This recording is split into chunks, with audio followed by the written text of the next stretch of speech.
Mukwano gwo waddala linakubeera nga nze ne bw'aba tannavaayo wakiri olingizayo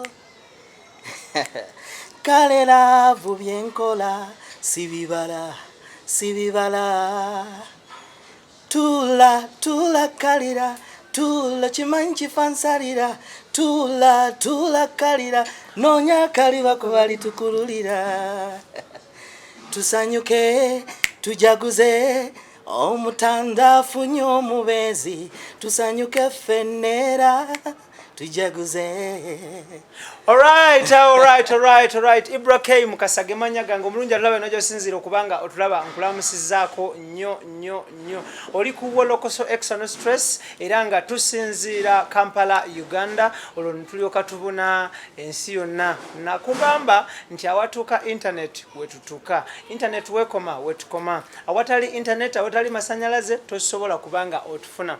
Mu episode y'olunaku olwaleero ndi wassanyu okutegeeza nti omwami oyo akuyimbidde obupero obwo ye nannyini nnyimba ezo era nga mubadde mumunsaba here and there muwaso bannayuganda abali mu United Kingdom oba abali e Bungereza twagala kubanga tubayozaayoza nti mukulike omulangira yazadde that is Prince ne Meghan Markle bazadde a bouncing baby boy.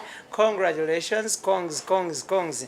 I'm so humbled to have omukulu Henry Katamba. Henry obulamu? Obulamu bulungi. Oli bulungi? Ye ndi bulungi. Kyakiganye. Tewannabaawo kiganye. Byonna bitambula mpola tukazana nabyo. Okay. Twebaza Mukama nti no tutambula mpola. Okay. Njagala obuuze ku mulungi atulaba. Omulungi atulaba. Era nsanyuse okubeera wano naawe. Nsanyuse nnyo okubeera nti nkyaziddwa omukulu ono IBRAH. Webale nnyo omulungi atulaba, webale kwekuumira ku mukutu gwaffe guno omuganzi. Okay, oli Kampala wakomyewo ddi? Nakamalamu ennaku nga bbiri. Wakomyewo okola ki? Nakomyewo okulaba nti nina projects zenkolako nga eza music nga ndaba nti nina okuzipushingako ndabe wezituuse wabeereyo maaso eyo ebitambula ndabe newita kiki ekitambudde kiki ekikyaganyemu kiki ekyenina okulongoosaamu waliwo ne projects endala eyo mu faamu eyo endala zitali za faamu n'endala zirina okukolako nendaba nti zituuseewa. Buli lwokomawo e Kampala wano omalawo bbanga ki? Emyezi gisukka 2. Ekinene nnyo omalawo emyezi 2. Emyezi gino 2 obeera oli mu music bintu byo bulamu bwo ng'omuntu omulala yenna. Challenge kizosanga buli lwokomawo? Emirundi gisinga kyobeera wasuubira nti no bantu bakikoze walagira nti kola kino osanga oli yakolako kitundu osanga oli teyakikolera ddala osanga emirundi mitono nnyo olwosanga nti kintu kiramu nnyo bakikoze bulungi. Biki byewenyumiriza mu Uganda? Weather yaffe nnungi, akasana kakuba katonya, abantu balungi, olulimi tukwatagana buli kaseera tosobola kubeera awo n'otalya ku ttooke n'otalya ku lumonde ku muwogo kitegeera n'emikwano mingi nnyo n'ebintu byensinga okumanya biri mu Uganda.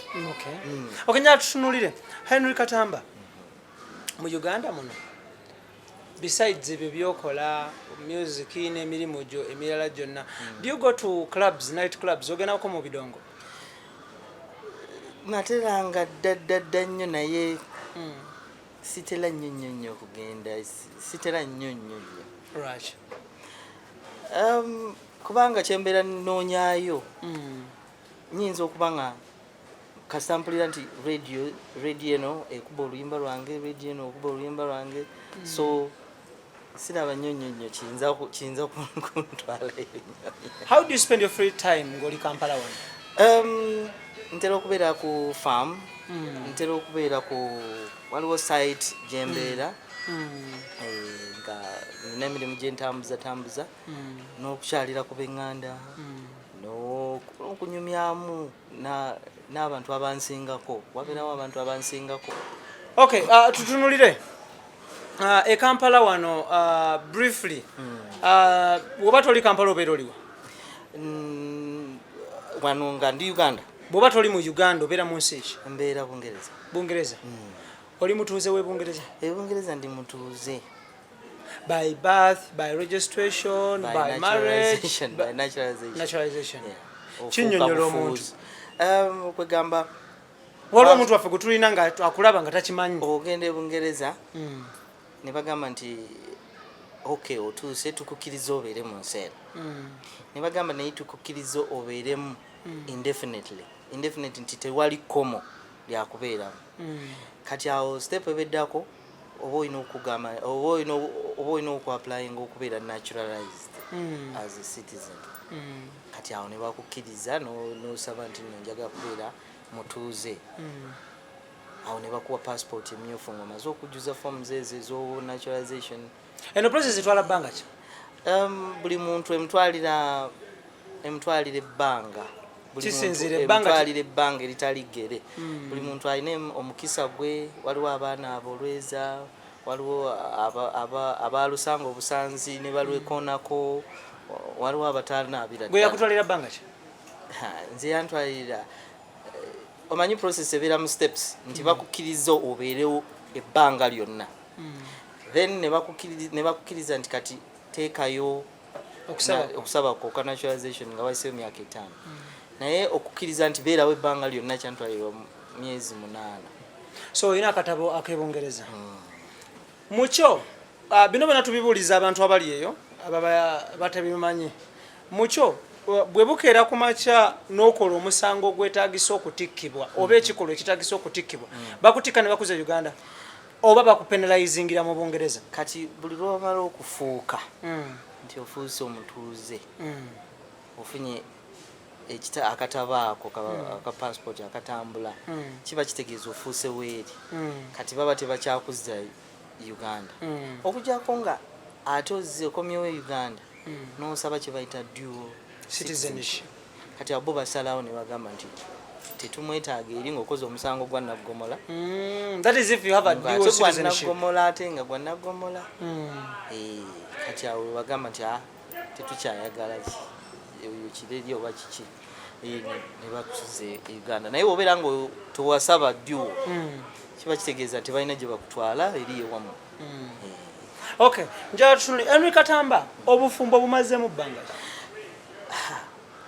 Obufumbo obwo bwatandika ne girlfriend boyfriend tekivangawo kati nekibeera nti ate okubutereeza obulungi kimazeemu ng'emyaka nga 10. So naye ng'omuntu takyukanga. Munnayuganda Mungereza? Munnayuganda. Okwanjula kwali eri kwali wano? Kwali wano. Ate embaga? Embaga yali eri. Kola bw'oti engalo? Kola ate okole bw'oti engalo?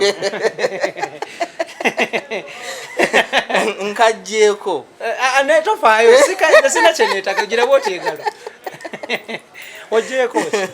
Katudde ku kyoyogeddeko oggyeko ki? Nkajjeeko. Kaki koggyeko? Akantu kaliwo kenzigyeeko. Lwaki okaggyeko? Nande nina byenkola nenkajjako.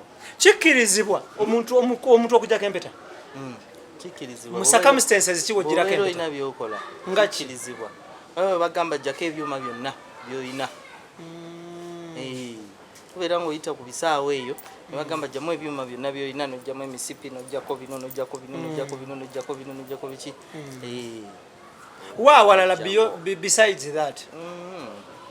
Mpozi nga bagambye waliwo eyo obeera mu ddwaliro ne bagamba bino tetubyagala bino tetubyagala bino tetubyagala. So bw'oba ogenda mu kisulo okwebakamu okajjako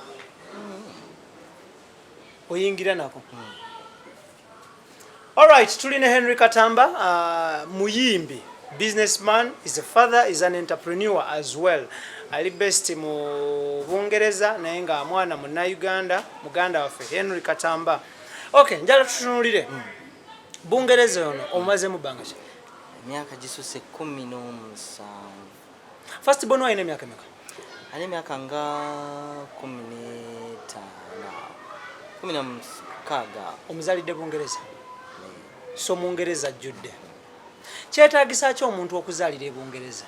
tewali kigaana omuntu asobola okubeerawo n'afuna olubuto n'azaala naye abadde that is alufunidde eri very good naye ne bwalufulina wano luli nga gavumenti ekyali nnungi yaliko eya leba naye kati Labour Party naye kati ate tekkiriza ba foreigners nnyo bali so strict ya conservatives kati bo yene yabayingiza okufuluma EU okufuluma bali abo bavuya bafuluma nalaba abasajja ab'emyaka enkaaga nga bakivumirira ab'ekinana bakivumirira ab'ekyenda abamu bakiwagira okufuluma EU kino gwokifunyemu kiggwe nga ggwe Katamba Brexit tekirina kyamakulu kiri awo okufuluma kubanga ensi yonna edevelopinga ng'etunuulidde population kasi obeera ng'osobola okusuubula ne population ennene ge magoba amangi bwe bugaggeera naye kati buli lwesalako n'obeera nga oyagala kubeera awo ewuwo kiba kitegeeza nti trade deals tojja zikola nnyo kirina kirungi Bungereza ofuluma EU gwe ng'Omungereza what are the advantages of quitting EU advantage yandibaddeemu nti amateeka temukyagendera ku gali aga EU kati mugendera ku gammwe ge mukozeemu besides amateeka issue because nina mukwano gwange ali Bungereza awo bamuyita Sarah Alina yali annyumiza nangamba nti ebimu ku advantages nti bannansi tugenda kufuna emirembe ne services mu bujjuvu services zibaddewo era weziri abantu basoma bulungi nnyo n'abava mu nsi endala babadde bajja bulungi Bungereza ne basasula school fees ennyingi nnyo n'abalala ne bagenda ne basomera eri kati kijja kuvaawoko abantu babadde basobola okuimmigratinga ne bava gye bavudde Latvia Bosnia mu Euro countries ne bajja ne bakola emirimu kati nganze bembeera nga singa nali nina omulimu ogutaasoma bali ababa bazze baba bakutwalako emirimu kubanga bo kale ebeera ndala baba basomye ate ne kale eri oli agiraba nga emufaanana. Let's talk about racism obusosoze. At what percentage are you affected by racism? Gwenga Henry Katamba e Bungereza. Obeera mu London it is negligible. What do you mean?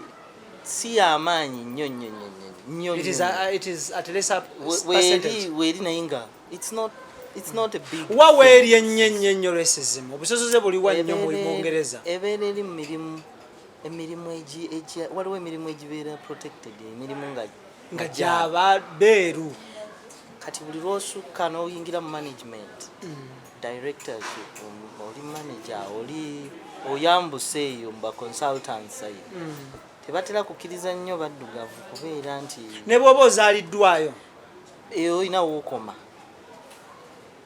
kati awo nga batandika mwana afaanana atya ayogera lulimi ki pronunciation ebeera etya naye nga bugimjina emirimu egisooka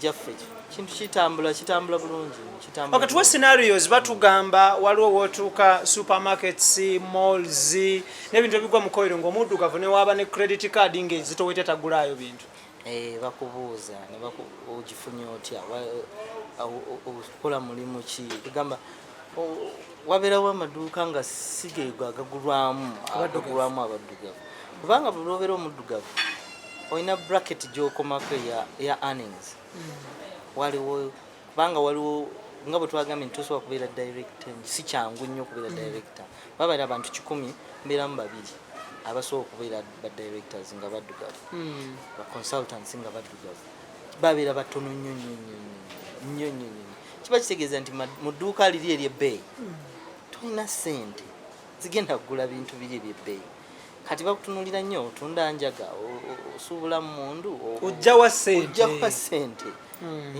abakubira ne poliisi nesooka nejja nekubuuza ng'ozogula kintu bayita ne poliisi bayinza okukubira poliisi awo ne bagamba ki ono nga tetumutegeera tetujja kuguza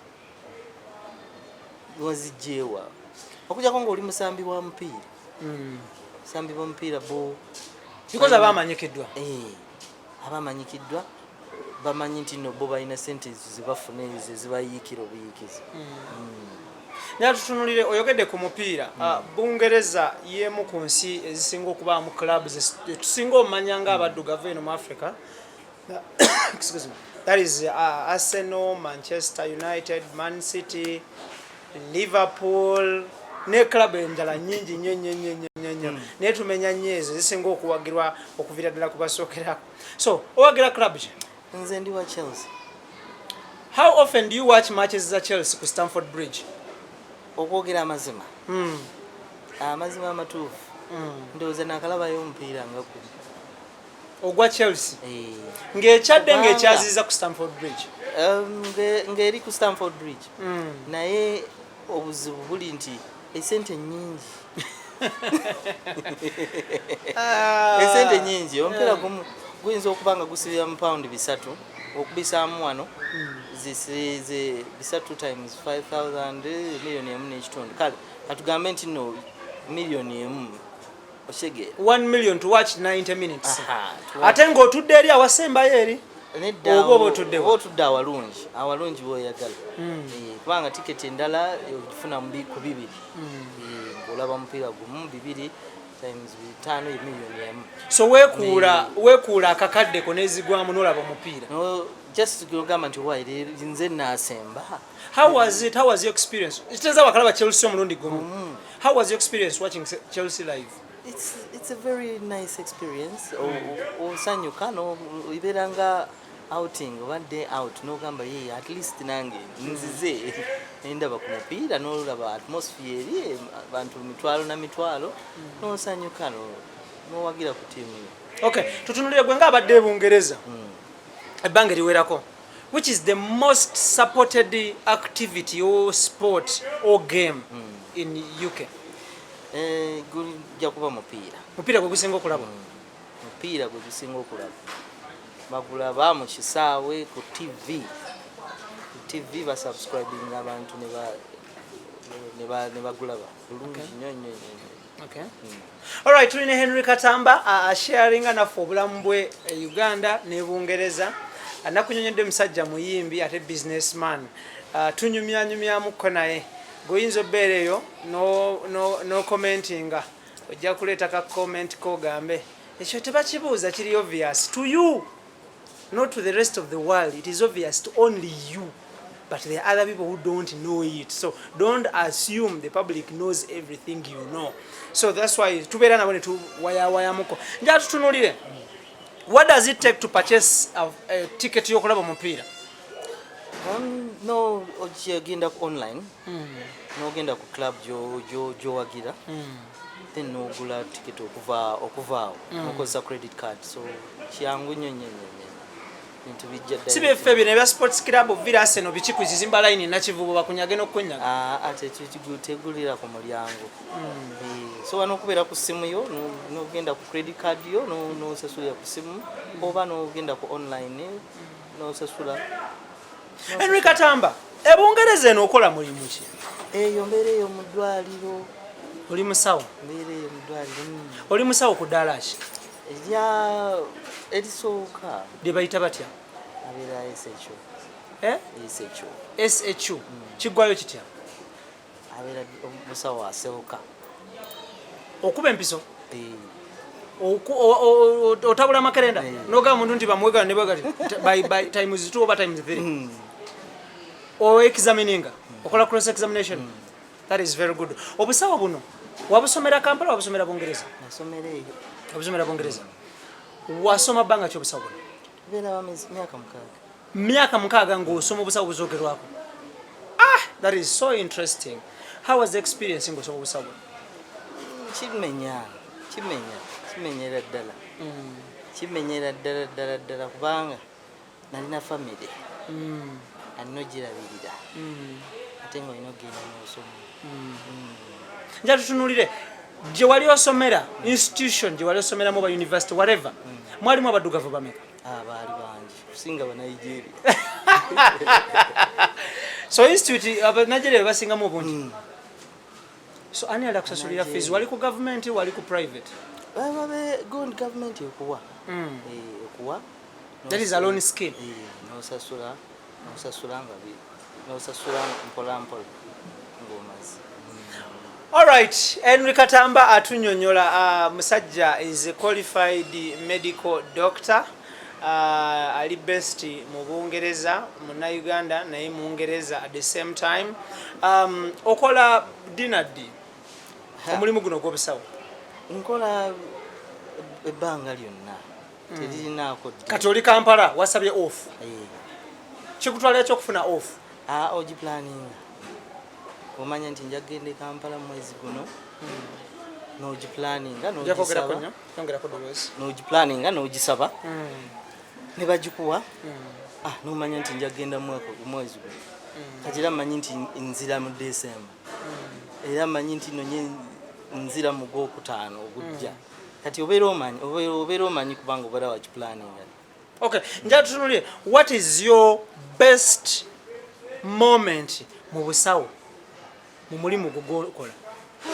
Ngolabye omuntu ng'akyuseeko nga improvinze naawe ngali relieved ku kikyo singa okwagala. What is your worst moment mu mulimu guno? Omuntu n'omukolako ne bagamba nti yakutuse. Sorry, kiba kibi nnyo naye ng'ebiseera ebisinga ssanyu libeera ssanyu. Mu mwaka ofiirwa ba patients bameka abayise mu mikono gyo? Tebatera kubaawo, tebaliiwo aŋŋambe tebaliiwo. Wafiirwako patient ng'ayise mu mikono gyo? Abeera ng'amaze ebbanga kati namukolako n'addayo eka ne wayitawo ng'emyezi nga 5 kitundu ne bakubira ne bagamba oli awe yafa bibye teyafa bibyo myezi 5 miba mingi nga kibimu. Okay, njala tutunulire getting back to racism obusosoze. Omuzungu bwajjanga mulwadde nga z'omukoleko babasosolera naga nti sagala muddugavu kunkolako. Kibeerawo kati bali abakadde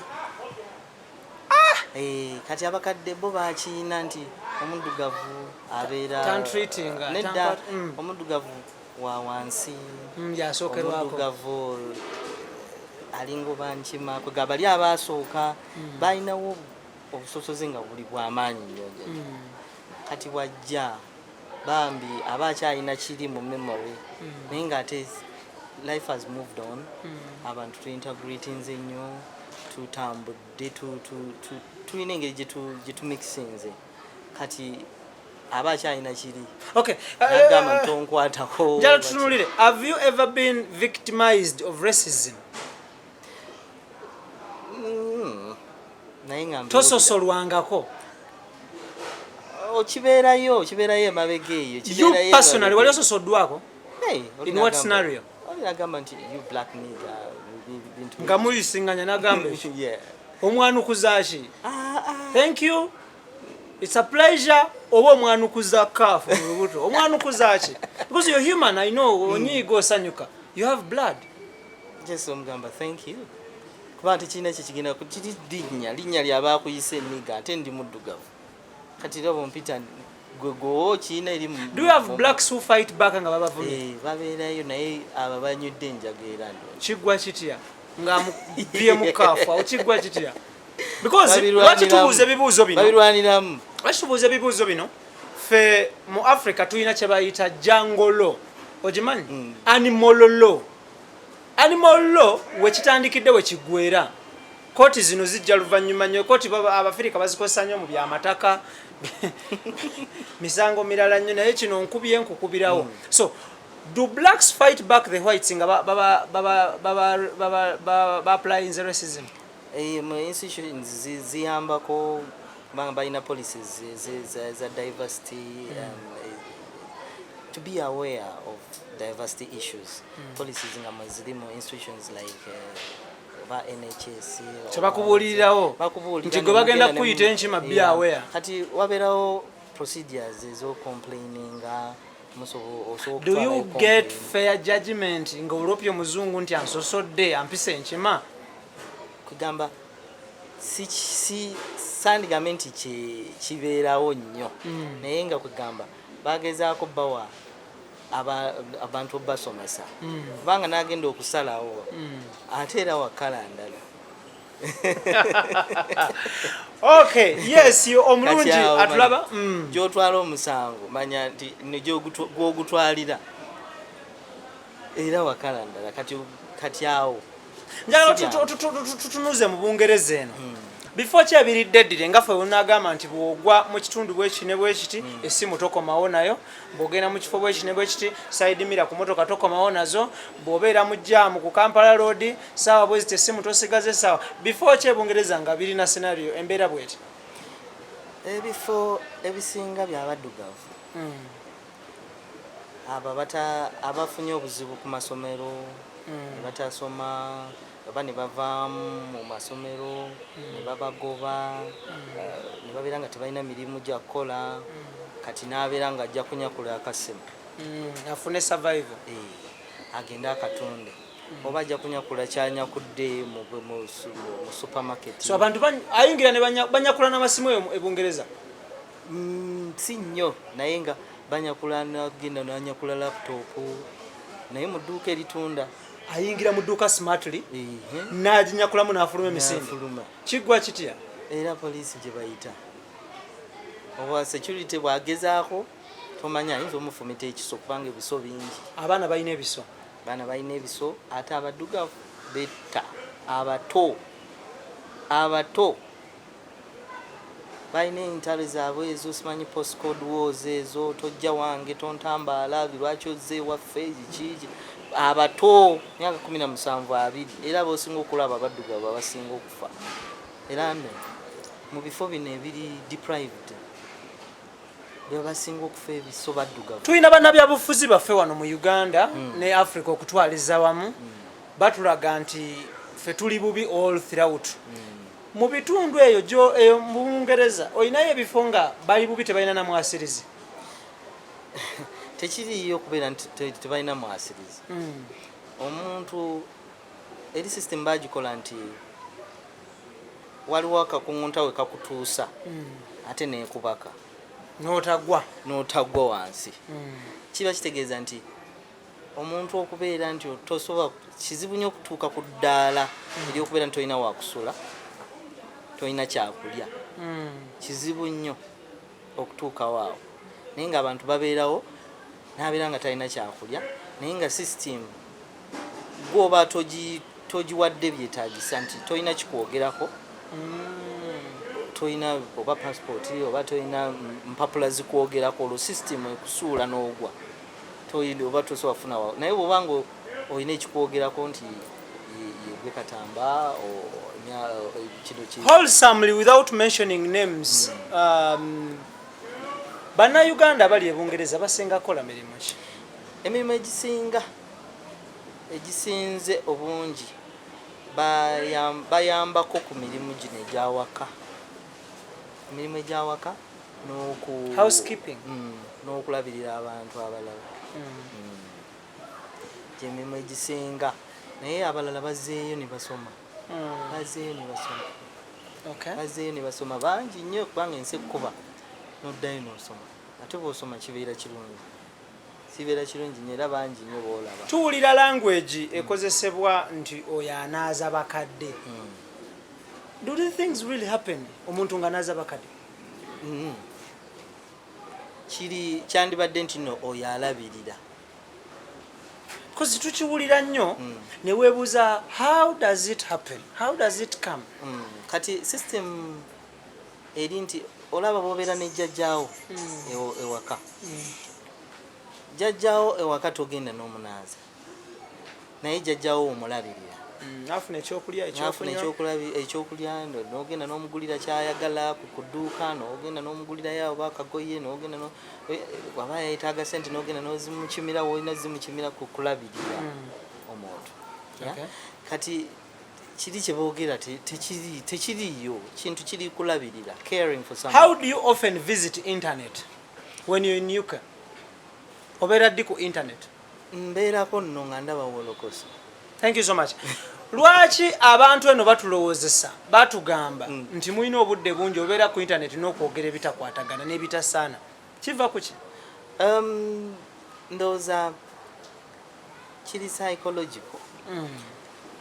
Eri obeera eri mu bisenge bina ng'oli bwomu ate olina gw'onyumya naye lw'okutta akasimu n'onyumya olulimi olw'eka oyagala obuuze embaata gye ziri bannaye gundi ali atya bannaye enkuba etonnya bannaye kiki okwo kwe kuva ogamba nti abantu b'ebweru balwa nnyo ku ssimu.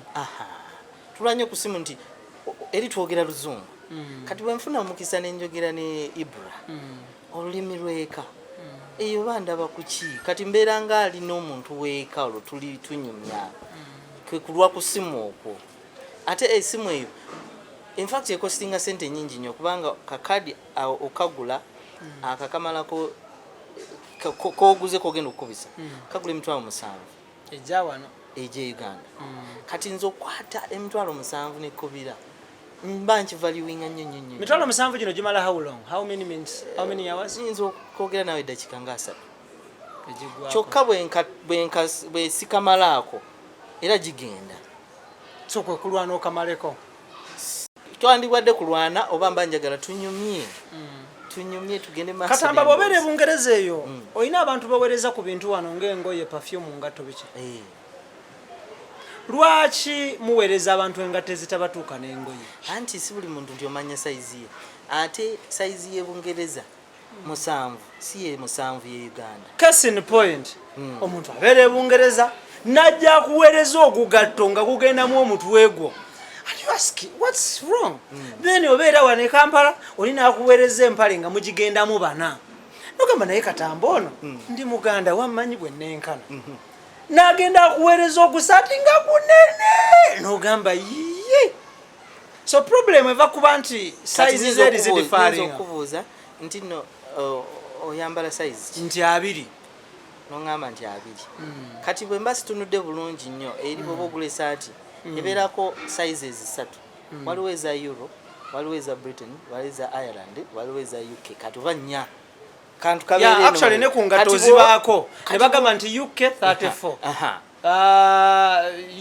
Euro 20 kati bwe si buuza ddala kutegeera nyinza okukuleetera ekya Euro ate bwe nkuleetera eya America obeera mweri bwaguga eri sizes. So do you have people who have been complaining baliwe mulugunizaako nti oneetedde ekintu ekinene? Naye bagende bakyegulire oba nabo baagala bakigabe. Haji Idris Sedunga omutumiddeko taata omunene nkitegeera bamuwadde bubi naye agabe naye agabe kiba tekimutuuse. Alright, tulina Henry Katamba omusajja ali so interesting addamu ebibuuzo byammwe byonna nga mubibuuza. Omanyi abantu abali eBulaaya eyo tuba n'ebintu bye tutamanyi kati nga twagala biiga abamu kufa abatanaalinnyayo nga tulina bubeezi ssuubi ligendayo. Kyekibalowoozesa nti abantu be mwaleka ewaka wano tebamanyi kiddako. Olina kukubira essimu n'aggamba eyo temulina kye mukola muveeyo mubonaabona. Kyekibalowoozesa nti wano tuli bubi nnyo. Simanyi oyo kyaba alowooza kiba kitegeeza nti aludde okujjako eka naye kati nze ng'ajja buli luvannyuma lwa myezi 3-4 mba mmanyi nti abantu bakola ate bagagga ate bayina era ensonga lwaki nina byenkola eno nimanya nti bantu bakolera ddala eno bakola njala tutunuulire olina ku social media handles zonna osinga kubeera ku mukutu ki? Nsinga okubeera ku Facebook. What is your worst encounter on Facebook? Abantu bamasqueradinga beefuula kye batali olina gamba nti nze kakayire ninga si yeye nafuna ekifaananyi kyo n'akiteekako n'otandika okunyumya n'omuntu naye nga si yeye n'otandika n'okuweereza pawundi n'ogamba nti nonyumya ne Shiba naye nga si yeye n'otandika okunegotiatinga nti twagala kolabo naye nga si yeye muntu mulala nnyo n'otandika n'okuweereza ssente n'otandika n'okuweereza ssente ne bakulya ne bakubba. Njagala kutumira ku mikwano gyange omuli Lydia n'abatuusa nkutumiddeko ntumire ku mukulu amanyiddwa nga Edi Mezaya agataliiko sino Goba tumanyi ngo ngambo yesto mumanyi. Edimeza jali Sweden yeyo. Edimeza yagataliko sino nkutumidde. Ntumidde omukulu Melo. Big up on yourself. Ntumidde Moze Rhymes yoli Dubai. Ntumidde omukulu Henry Ndugwa Kakensa jali yo ntumidde nnyo Kakensa oli musajja wa maanyi nnyo. Big up yourself. Ntumidde all bloggers abali mu diaspora mwe namba tumiddeko nnyo muli bakabi. Thank you so much. Omulimu gwe mukola gwa maanyi nnyo. Okay, nga tuvuddeyo eyo bossa live nkutumidde nnyo.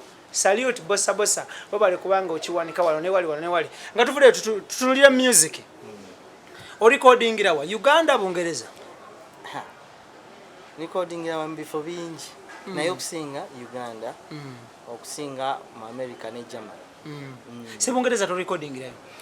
Ndicordingirayo na recordingirayo ko. Lwaki o recordingire Germany ne mu America? Kisi anti oli producer gwe nina. Babere Germany. Oyino mulumba wali? No na mulumba ke Germany. Ati navaayo nagenda mu America. Muzungu muduga? Muna Uganda. Muna Uganda. Bamuyita? Oye Vincent Otieno. Vincent Otieno. Okay. Yakola nyimba za Africa na mastering. Ya mastering nyimba za Africa. That is very good. Okay. Njala tutunulire kiremesa abayimbi b'Ebungereza oku breaking through. And those okubeera nga tetulina contact ne ground. Yeah. Okuba nti e Kampala wano mujja kitini nnyo. Mujja kitini ate n'okubeera nti music ayina engeri gye yakyukamu. Kati ate nga tukyali ku biri ebikadde yakyukamu wano nti supply ne distribution chain ne promotion byakyukira ddala. Kati bw'obeera ng'oli eri mu bbanga n'otajja wano ku ground kutegeera nti ate ebintu bitambula bulala. Wewagaana breakthrough. N'ekirala kiki kye tuleese ku table. Tuyimba bizungu nnyo oba oluyimba tuyimba mu kifo ky'enkoko tuyimba enkoko oba kugamba ebintu bwe bityo tulina okumanya ki kye tuleeta ki kye tuwa omuntu kyekyokulya kiki kye tuleese ddala omuntu wa wano anaakirya. Okay, njala tutunuulire bw'ocomparinga production y'Ebungereza neya Uganda, which one surpasses the other? Tuli mu audio, tunulira audio. Biri kangambe biri byangeri nga biri. In surpassing nti bwe nkolera wano ekintu mbeera at home ne drive ebeera ya at home ofuna ne ba artists abalala b'okola nabo nti nfunye saxophonist, nfunye guitarist, nfunye producer gabona nga balina touch ya waka. Kugamba ofunira ddala ekintu owawaka kyayagala okufuna. Naye wokubeera nti ate ndi Bungereza oli akuba gita nga yava Spanish nakuba oli nayingizaamu oba eŋŋoma nga akopies oba awulidde abadde awulira z'abagundi z'aba Latin America oba ki kugamba ekintu ne kibeera nga ate Munnayuganda bw'akifuna wano amatu malala nnyo gawulira nti ate kino ate kirala nnyo kubanga entambula y'ebivuga ebeere efuuse yanjye. Njala tutunulire who is the biggest artist nga Munnayuganda Ebungereza? Bandibadde babiri Kenzo ne Lutalo ne Kenzo basinga okuba Ebungereza. Muyimbi ki ng'ali Bungereza ayimbira Bungereza nga Munnayuganda nga yasinga? Bamuyita Kiwanuka. The other name? Erinnya ly'eddala siritegeera naye nga ateekako Kiwanuka. Ateekako Kiwanuka naye ayimba nzungu nnyo. Yayimba luzungu. Abayimba lwe tutegeera Oluganda olusobola okukka wansi wano. Baani? Bana bakola obulungi tumenyera bakola obulungi Bungereza nga Bannayuganda bayimba. Henry Katamba oyimba mu bivulu bimeka weekend Ebungereza? Si buli weekend nti tukola. Naye tukola mu nnaku ezikola z'eki ezize enkulu ennaku enkulu lwe tubeerayo ne kati nga conferences oba festivals oba Easter oba Christmas oba bwe bityo. Njala tutunulire omuntu kati ebungereza olinayo manager wo nga gwe ng'omuyimbi ya bookinga mulamulira mu pound. What is the least money you can perform for in bungereza? Pound nga mmeka nga ngoma sikka wansi wezo olw'omutindo gwange nga nze Henry Katamba gwe na settinga sikka pa toka wansi wa pound 13 zese ne meka mu za Uganda 15 milioni 15.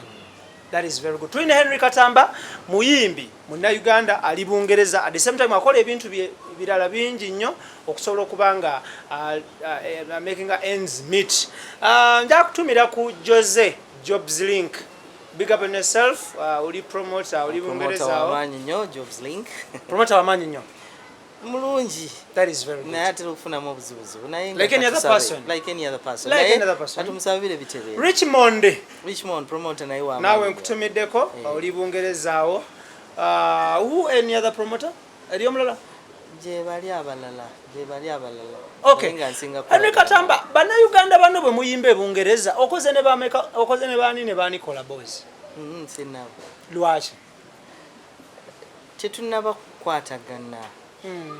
Bulungi omanyi waliwo ofuna vibe n'ogamba nti no actually I need to work with this person oba n'olina ajja n'akugamba nti no can we do something together naye n'okiraba nti does our music connect bw'oteekamu nange nenteekamu kiyinza kutambula kitya kati awo bwobanga tunaba mufuna it's better n'osooka n'olinda. Okay, njala tutunuulire Fewani Kampala tuyina ebifo nti awo bw'oba oyagala omuyimbi so and so ne so and so ne so and so ne guni tujja basangawo nti oyagala bayimbi genda egundi wano batera obeerawo budde bwe buti mwe mulina ekifo musinkana ng'abayimbi bana Uganda bungereza. Yeah, wali ku Regency ne Stratford yawo tutulamu ne tunyumyamu abasinga babeera busy ebintu ebirala naye nga tutulamu ne tunyumyamu. Which are the common names abatabula waawe mu meeting ng'aba celebrities abayimbi? Je bali bangi. Njagala kutumira ku mukulu mbatumidde nnyo Baganda Boys Densi Mugaga ne mukulu Sewagudde nawe nkutumiddeko that is the twins tumiddeko ku mukulu Michael Chris ayina ekivulu ku Serena Kampala wano ntumidde ku mukulu Kukli mbadde ndudde okumulaba naye nga gyali MC Moze, yes. Tumiddeko Dorini Mutibwa ne Michael Kinene namwe muli bungereza awo mbatumiddeko nnyo n'abalala. Okay, nga tuvuddeyo nja tutunulire how do you balance music and medical? Music is a talent. Ate si buli lunaku nti nno mbeera nti nchikola bembanga mfunye time for studio bembanga mfunye time for performances si buli kaseera era ne bwembeera wano era si kyembeerako buli kaseera era si kyembeerako life goes on in other different parts of life. Ovuga emotoka mu bungereza omwo mpola. How often do people wave at you nti omuyimbi waffe wuyo bannange Katamba wuyo bannange? How often? Usually bewaka usually Uganda. Okay. Webakuwevingirako nti omwana waffe wuyo. Do you get special treatment as a celebrity ng'omuyimbi mu bungereza? And when and how? Usually when we have converged together our community, olabanga abantu balina ekitiibwa kye bakusaamu bayogera naawe mu ngeri ya njawulo bakuwa ekitiibwa ekyenjawulo naawe n'okkakkana ne weeyagala n'owulirisa. Okay. Henry Katamba, music wa Uganda gwe nga traversinze the world, not all the whole world, but naye otambuddeko baddeko mu America, baddeko South Africa, baddeko e Bungereza, Jolly of course, Germany, Sweden, Canada, Scandinavia wonna. Tukola tutya? Singa tugenda nnyo online. ne tukozesa nnyo online, ne tukozesa ne tutunda mu different angles. Ezizze empya tujja kuba nga tulina engeri gye tupenetrating naye nga tukyalina okukola music ate owa world music yasobola okubeera nga aliibwa bali abatamu raga dancehall takola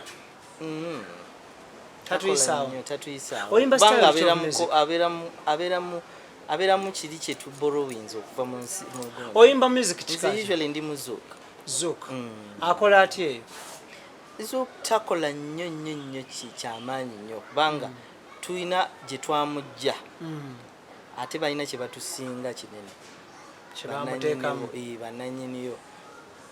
Eno Katamba, gwe ng'omuyimbi ebbanga ly'oyimbidde, what is your greatest achievement in music? Nfunyeemu emikwano mingi. Good one. Nfunyeemu n'obusente. Good.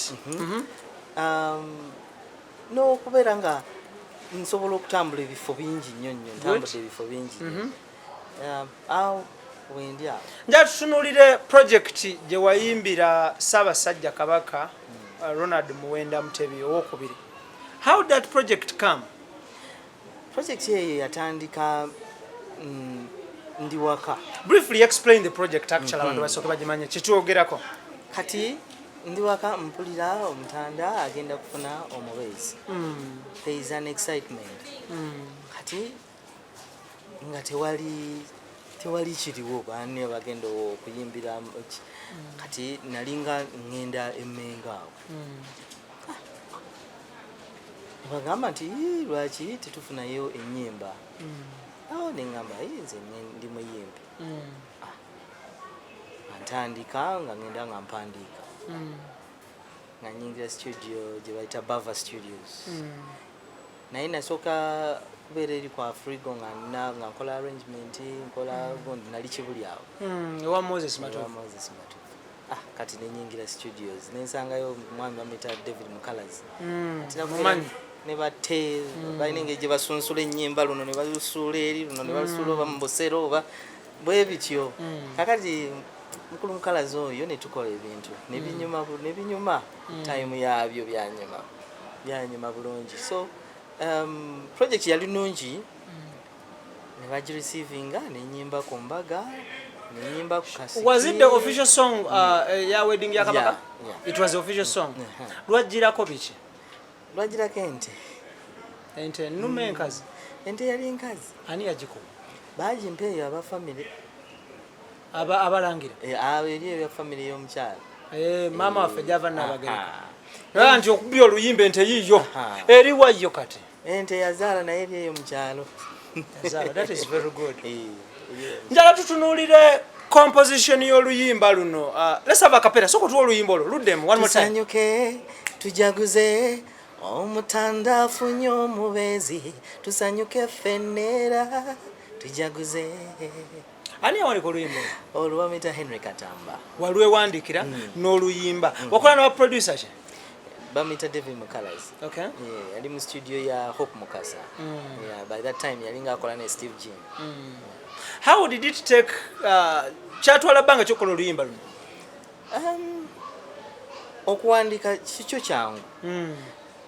Naye time eyo yali nzibu nnyo nti embaga esembedde obudde buweddeyo mulina okushootinga video mulina okurecordinga mangu ate nga ne sente zennyini time eyo tezaalinga nnyingi kati waliwo obuzibu bw'amaanyi nnyo omwalimu ebyokwegayirira Mukalazi zitwanguye ng'olwani agamba okuŋŋamba ki nti twanguye obudde buweddeyo anti time eri singa wedding eyitawo luba tetukyalina mugaso tikyakola sense. Okay, besides ente ki ekirala kiwafuna mu luyimba luno? Nsobola okwogera ne royal family. That is good. It's a great one. Mukwano ne royal family. That is a good one. Bansubizayo no ku ttaka eyo naye nalinnya yansubiza ku ttaka naye Ebintu bya Buganda obyogera ngo Nali nnyo ne yakusuubiza ettaka. How often do you talk to her? I talked to her actually 2 days ago. No. N'agamba nti akyanzijukira bulungi era bwe kinaaba kiteredde ettaka ajja ddimpa. Yakubulira nti olifuna Mityana, Kampala oba Wakiso? Yambuulirayo. Yakubulirayo? Okay, so mu mutima gwo because omutima gwe gusinga okumanya. Percentage ekugamba nti ettaka lino gye liri ndirifuna. Okukkiriza. Nina okukkiriza ku percentage ki? Nina okukkiriza nti 9 ku 10. 10 ligamba teririiyo. Ate ogambye 9 ku 10. Ebintu bya Buganda Kabaka kuzaalawa? Banzaala Masaka. Natitaawo. Betera Kabale Bugonzaawo nga wakaveruka yaawo. Ongirawo munda. Kale nasomoka Lwera. That is good. Okay, Henry Katamba, tata ne mama bakuzaala balamu? Nedda. Ozaala mu family y'abaana bameka? Tata ne mama. Tata yagenda dda nga ndi wa myaka 4. Sorry. Naye maama n'afuba. Nensobola okubeera omuntu oba kyendi kati. Mama wali mulamu ye? Mama wali mulamu nnyo. Margaret Nalukenge nkutumidde nnyo mukadde. Wali mulamu. Muzaalibwa abaana bameka? Omanyi taata waffe Muganda. Wenda tandika science oyo. Ne mbazungu gye biri nti omusajja tabalirwa nzaalo. Ne mbazungu gye biri. Sokoddemu ekibuzo ne mbazungu gye biri. Anti nze ndi naddu yo citizenship. Anti kyobula bankubuze ekyabazungu. Sisobola kibuuza flat iron atatukangako na ku boda Busia. Oba Mukisa atatukangako wadde Iganga. Kati nkibuuza gwe abuuka borders. Kati taata yalina abakyala 4. Buli omu ng'ayagala okuzaala. Era ne bazaala. Buli omu n'azaala. That is very good. Wasomera mu masomero ki wano e Uganda? Nga tonagenda Bungereza. Kasubi Church of Uganda. Kasubi awo primary school awo Church of Uganda. Gwe walina okuyimba oluyimba oli mutuufu. Ku Masiro wennyini. Walina okuyimba oluyimba n'ebyettaka bireke tolibanja. Nedda oba nkwatirwa ekisa. Kubanga nina ebyokukolerako. Tutunulire secondary wagisomerawo? Secondary nali Kibuli awo. Era nga ntera okuvaayo n'engende wa Moses Matovu. Waba kumpi nnyo. Ova buvi wali bwoti. Secondary Kibuli SS kumpi nnyo no. Kumpi nnyo. Wano wa Mulangira wano wa Kakungulu. Yeah. So bw'omalaawo. Wamalirayo kyakumeka mu Kibuli? Yali S5. S5? Waliwo obuzibu bungi nnyo awo. Bya school fees. Noddawa? Nenzira mu kuyimba. Nembeera awo ku Africa awo. Lyeggono lino n'okunyoleza. Nga ndi awo njiga ebigome ebyo nembeera awo mizindaalo giteeka eno gikola otya biki. Thank you. Awo wenyini wenjagala okubuuza katuddeyo ke emabega. Wagenda Bungereza ng'olina emyaka emeka? Ndowooza nalina emyaka nga 18. 18. Your first day of going to Bungereza ani akutwala? Era ki ekikutwala ogenda kukola ki? Kakati waliwo omwami gwe bayita Sengo. Ono promoter? Sengo. Yatupangira netugenda. It is good. Netubeere. Notandika obulamu. That is very good. Your first day mu Bungereza njagala ogisharinge n'omuntu akulaba. First day mutonye ku Heathrow ofulumye ennyonyi. Kati adai. Abasajja nalina ndoze coat yange yali ya black no ndoze oba yali efaanana naye yali ya black. Ngera nayo yabasaba Falaawo bwetyo. Era ikandoza yali efaanana mu ndoza bwetyo. Naye kati ku kisaawa awo baneekengera. Kubanga bampisaamu obugundi bungi nnyo obusikani oba bungi nnyo kubanga nze natya nnyo ennyonyi. Salya. Was a balance? Salya. Tewalira ddala. Ng'olwo butalya. Kati bali ndooza ne bagamba lwaki ono talidde kantu. Wafuna kyebikiro. Nedda. Oba okubeera anxious. Oba okubeera nogandi gye ŋŋenda bannange. Oba kiki okugamba tokirabangako tokifunangako. Kati ne bampisa mu sikaani ndi oba baba balowooza nina njaga oba kiki ne bandeeta paka kuba ninze abaninze ku kisaawe naye ng'otunula otya essaawa eyo obeera ne ngenda kulaba ki eno wafaanana watya ensi kiki kugamba obeera oli anxious naye nga muli ogamba yes kakati buntereza finally ndi wano. Olunaku lwe mwali mugenda flight yali ya misana yali yakiro yatuuka misana ekiro ekyakesa olunaku olwo weebaka otulo seebaka nga biki ebikujjira mu birowoozo bananziza yetunagenda kwegamba kibeerawo we wali osula we mwasimbula ng'ogenda akatabo wakasuzaawa passport wagisuzaawa ku olwo yansula mitwetwe tebabanga banagi IBRAH Kasage manya gange omulungi alaba nojo sinziro kubanga otulaba nkwebaza nnyo. Thank you so much. Tuli ne Henry Katamba musajja muyimbi, is a businessman, is a father as well, is a family man. Tunyumyamu wano ne wali. Henry Katamba nga tonagenda Bungereza. Wano Uganda wali okola ki besides okusoma? Nali mu music. Ate nga mbeerayo ne sawuli yako oba owulirayo wansi eyo wansi nga waliyo hardware ng'okola mu hardware nkola ne mu hardware. Alright, that is very good. Nga tuvudde njala tutunuulire bannayuganda be mwaleka wano e Kampala abayimbi mu kuyimba olowooza balina kye bongedde ku music wa Uganda? Kinene bongedde omumanyisa mu bazungu ngaba Ed Kenzo ba Chameleon Ed Kenzo bongedde omumanyisa Bobby Wine bongedde omumanyisa gamba tufunyemu kinene nnyo Bebe Cool tufunyemu kinene nnyo. That is good. Akenze music agazi kyaki balemye okukola tulina okwezuula ne tubeera bangi tekinnaba tulema naye okukkiriza nti tulina okwezuula ffe nga bannayuganda ne tupresenting ekintu abalala kye basobola okulya borders endala zekisobola okutwala mu musical nate ne tubeera bangi tetusobola kubeerayo nga tulinayo nga Ed Kenzo twetaaga bangi balutalo nga bangi bawerako ddala bangi ba Bebe Cool nga bangi ba Bobby Wine nga bangi ba Chameleon nga bangi. Okay, njala tutunulire free time yo e Bungereza toli mu bya music toli mu busawo oba okola ki? Ndaba ku TV ne tugendako out ne family yo ne tutambula ko mu London ne tulambula bintu.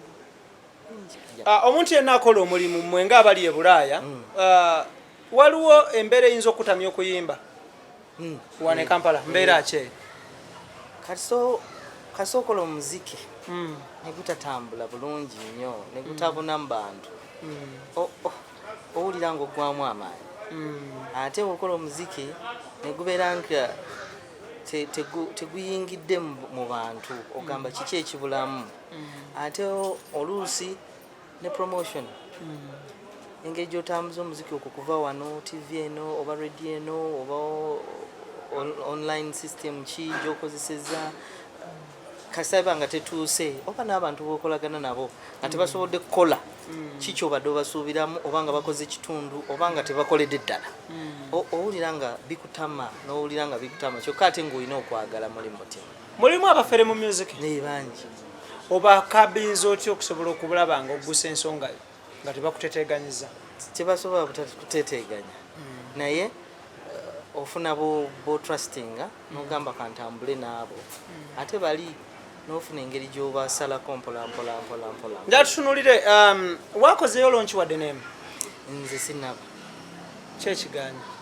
Tewali kigaanyi nkyakuŋŋaanya nnyimba era nkyateeka nnyimba mu bantu nkyalina strategy gye ndeeyinze ng'era mu maaso awo tutunuulira ebirina okusooka okukolebwa then tulyoke tugende. Njala tutunuulire oluyimba lwe wayimbira Ssaabasajja Kabaka tayita baluyita omutanda afunye omubeezi. Okuva ku olwo luyimba ki olulala olulwo olusobola okwenkana olwo oba olulusinza amaanyi? Okuva ku olwo waliyo Casanova, waliyo Tula Kalira, Okay, tukomparinga tula n'olwo mutanda luliwo olusinzo okukola ennyo lwasinga okukola ennyo oba olukoze ennyo anti there are different times naye nga luli ate lwakola nnyo lwakuba times zanjawulo naye nga luno nalwo olukoze bulungi. Ki ekiremeseza zino endala zonna okwenkana luli amaanyi? Tewali kiremeseza naye nga luli lulina attachment gye luliko ate zino just zakunyumirwa normally naye nga nazo nungi. Bwe wamala okuba oluyimba olwo wafunayoko moment n'osinkana omutanda one on one? Njagala musinkana. Tomusinkanangako? Kyensaba. Wakuba oluyimba waluyimba ku mbaga ene tomusinkanangako? Naye nja kufuna omukisa musinkana. Okay. Mmanyi. Wakubira oluyimba olwo ani yali Katikkiro by then? Semwogere. Mulwanya muli. Tukutumidde nnyo taata w'ekitiibwa. Mukulu mulwanya muli tumutumidde. Tukwagala nnyo taata. Ate omukulu Katikkiro aliko kati. Ow'ekitiibwa Charles Peter Mayiga yawandiika news article. Omanyi ng'ofulumya oluyimba. Yaluteeka mu. Lwali lupapula ki mwe lwafulumira? Yakola mu monitor. Ya reviewing oluyimba olwo. That is good. Yalwogerako bulungi nnyo. Wali omusinkanyeko ow'ekitiibwa Katikkiro? Sinnaba musinkana naye ndi kumpi musinkana. Ali kumpi musinkana. Thank you so much. That is very good. Wangala ayi Ssaabasajja Kabaka. Nga tuvuddeyo eyo njagala tutunuulire projects z'olina kati, latest projects ki eziriwo? Latest projects tuyinawo ennyimba empya nzeneraako, tuyinawo eriiso, tuyinawo boya, nyimba nungi za mukwano.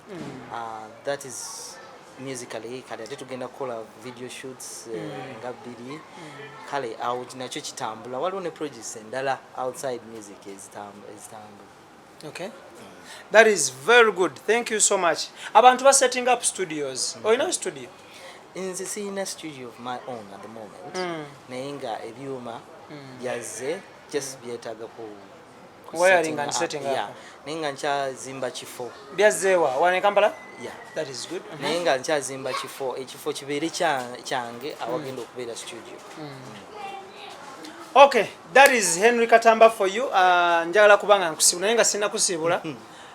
Okkiririza mu kuwa wa radio oba wa TV center akuba oluyimba lwo? Kisinziira ekigambo kyoyogedde. Kisinziira ekigambo kyoyogedde. Wabeerawo ku appreciating omuntu n'ogamba nti bannange nga nkusiimye nnyo emirimu gy'okola genda ogulireyo mwana amato bateekako airtime. Nga gw'osiima asasulwa ku mulimu gy'akola batasasulwa? Asasulwa naye wabeerawo omuntu n'ogamba nkusiimye nnyo genda oguleyo ku mata oba genda oguleyo ka airtime n'omusiima buseera. Okay. Through appreciation. Omulala ajja kugamba nti gy'akoleye bamusasula kamugambe thank you ku mmwa kiggweeraawo. Okyogerako ki? Kirungi nnyo okugamba thank you ng'osiima ng'ate olaga okusiima mu kikolwa si ku malusu. Blogger ki asinza okukalubiriza in your entire career of music? Tewannaba kubeerawo bonna bakwano bange ate nandyagadde okukolagana nabo.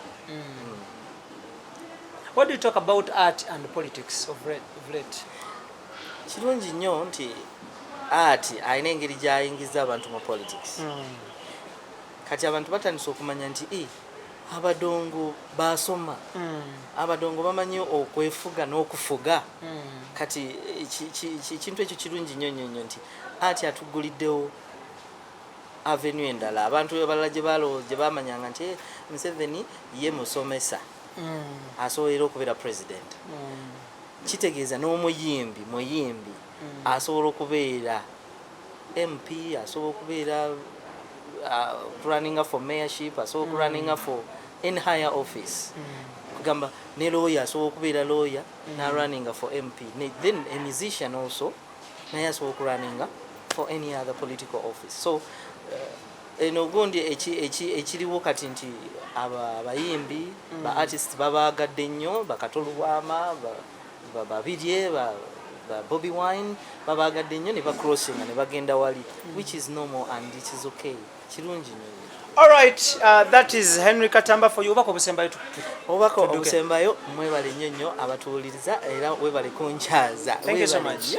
Thank you so much. Mukulu IBRAH. Ne mwebale nnyo abakulu abali emabega ku kamera. Mwenna tubebaza ne bafanzi baffe. Mwenna mwebale. Ate jukira tuli mu kisiibo. Assalamu alaikum. Wa alaikum assalam. Emikisa jonna twagalane bannange tubeere bulungi mu kisiibo kino ate n'abo batalina bannaye babawe tubeere bulungi mu mirembe. Alright, tweyanziza nnyo webale kujja webale ddala tweyanzeege. Njagala kubanga nebaza tiimu gye nkoze nayo Idris Lukwago Big on Soft, omukulu Mugoya Daniel Big on Soft, Tony Senabla Big on Soft, ntumidde Flat Iron Big up on yourself, n'abadde batulaba bonna across the world. Thank you so much. Omukama abankumire abasiramu still Ramadan Kareem. Assalamu alaikum. Lord bless you everyone. Stay blessed. Bless.